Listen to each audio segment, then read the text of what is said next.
Hi, welcome to my kitchen, Mandy. I just wanted to show you the dough, how to put together just a basic sourdough loaf. I'm going to do a double batch. So I showed you feeding the starter, so you can see it went from about 1.5 cups to 3 cups, and now it's bubbly and it's kind of got a little skin over the top. And so I'm just going to scrape some of that in. I like to do it by weight, but you don't have to do it by weight. You just get a sense of how it should feel. So I'm going to scrape in, for this one, my fed starter. Whenever it says starter, they mean fed. Discard is unfed. And so I'm just going to kind of watch. I've got it set to grams, and I'm just going to dump it right in the bowl till I get to 180 grams. So that's going to take most of what I added this morning. It doesn't have to be exact, but it's going to be pretty close. And again, like, it's more soupy, stringy. But it's not loose and detached. It's got a lot of adhesion together. Okay, and then I just like to zero out my scale again. And so then for this, I'm gonna add about 730 grams of water. So it's about a quart. Let's see. Yeah, so just one of these jars. And then I'm going to add 4 teaspoons of salt. And really, sourdough is like the easiest thing because it really is just a few ingredients: salt, flour, water.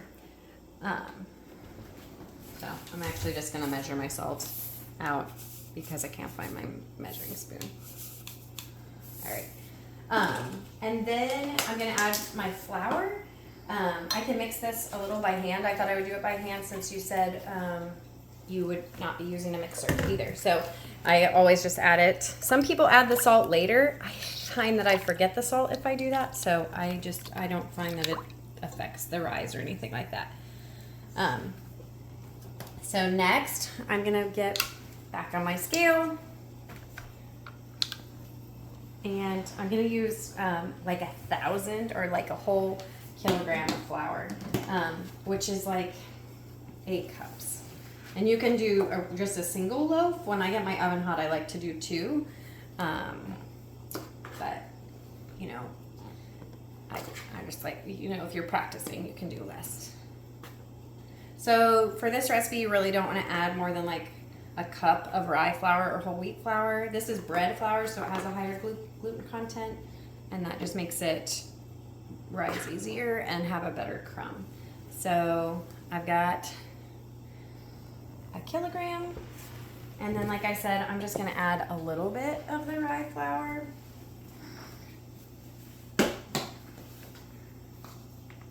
This is like dark rye or pumpernickel flour.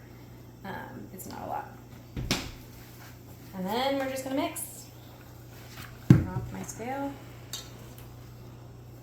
And it's much stickier than a typical yeast dough, so that's softer than a baby's bottom thing that happens if you make yeast bread. This is really shaggy and ugly, and that's okay. It's gonna be really sticky and hard to work with, so it's just, if you can adjust your expectations to that, that's a lot better than thinking that you've done something wrong. It's just not going to feel like a typical yeast loaf. But I do want to mix it at least till those shaggy pieces sort of start to pull together into a ball. And if I mix it a little while, it really pulls together pretty quickly.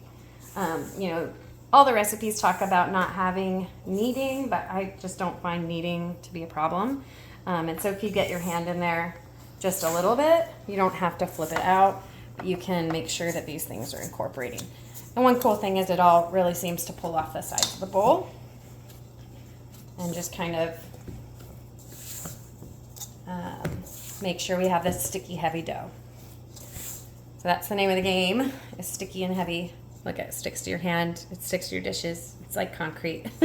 Ryan loves washing sourdough dishes. So we're gonna let that rest for 15 minutes to kind of come together. You can already see it's kind of getting springy and energetic, but in about 15 minutes, I'll stretch it and I'll show you that, and then we'll leave it overnight. And tomorrow I'll show you a different way that I stretch it, and then how I throw it in the oven. So it's about 11 o'clock at night, and first thing in the morning I'll bake it. Ready to go. All right, so 15 minutes has elapsed. It doesn't look that different, but it is softer, and you'll find out it's pretty springy right off the bat.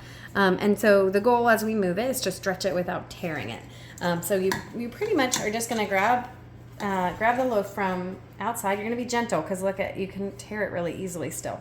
And as you do this, it will get easier and easier. So we're just taking it from the outside and moving it towards the middle, taking it from the outside, moving it towards the middle. I tend to rotate the bowl with my other hand and just move that.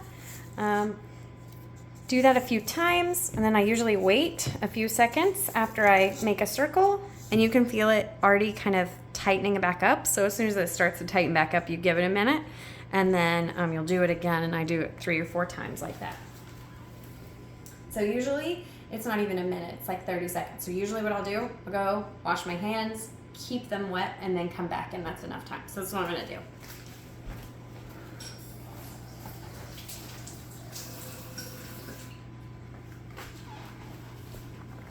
So in just that amount of time, you can see it's holding together a little differently than it was. And so again, I'm grabbing with a wet hand, bringing the outside into the middle.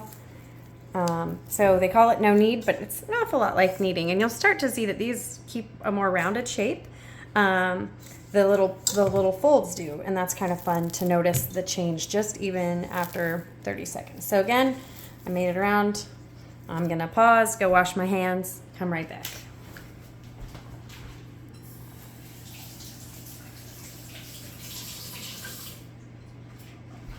And I definitely take my rings off for this part because, again, it's like concrete.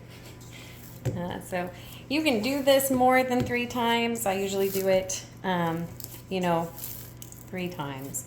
Or like that, 3 little circles. But you can start to see these pieces. They just look different. And so then as you flip the ball over, you can see it does have that stretchier appearance where it's holding together, and you can see little areas where when you pull it, let me see if I can show you, it holds together, and you've got these little grains almost like a muscle, so you can tell that they're not really strong yet because they're kind of lumpy, but that's going to develop over the night. And so that's what you're doing as you stretch that inward, is just trying to increase that stretch a little bit.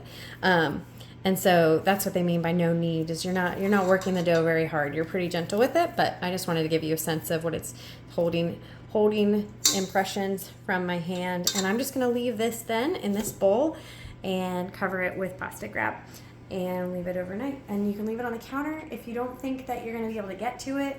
I usually still leave it on the counter for like 5 or 6 hours if I can, and then put it in the fridge even for a day or 2.